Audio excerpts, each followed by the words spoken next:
రుణమాఫీ చేసి తీరుతా ఖచ్చితంగా. 15 ఆగస్టు నాటికి రుణమాఫీ చేస్తే బారాసాన్ని రద్దు చేస్తారా? కేసీఆర్, హరీష్ రావులకు ముఖ్యమంత్రి రేవంత్ రెడ్డి సవాల్. రుణాలు తీర్చాలని, రైతులను ఇబ్బంది పెట్టొద్దని బ్యాంకర్లకు సూచన.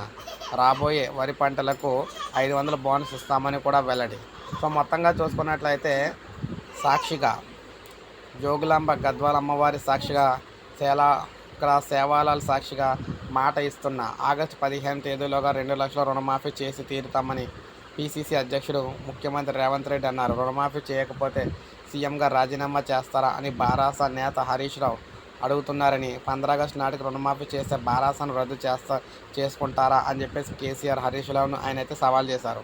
రుణాలు తీర్చాలని రైతులకు నోటీసులు ఇస్తూ ఇబ్బందులకు గురి చేయవద్దని బ్యాంకర్లకు సీఎం సూచించారు. మొత్తంగా చూసుకున్నట్లయితే జిల్లా కేంద్ర సహకార బ్యాంకులు రైతులను ఇబ్బంది పెడితే చూస్తూ ఊరుకోమని హెచ్చరించారు. ముఖ్యంగా ఎట్టి పరిస్థితుల్లో మనం చూసుకున్నట్లయితే రైతు రుణమాఫీ 15 ఆగస్టు 15 లోపు, అంటే మనకి 15 ఆగస్టు లోపు రుణమాఫీ చేసి తీరుతుందని చెప్పేసి మరొకసారి అందరికీ తెలియజేశారన్నమాట వీళ్ళు.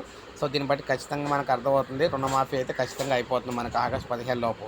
ఒక లైక్ చేయండి, సబ్స్క్రైబ్ చేసుకోకపోతే మన ఛానల్ సబ్స్క్రైబ్ చేసుకొని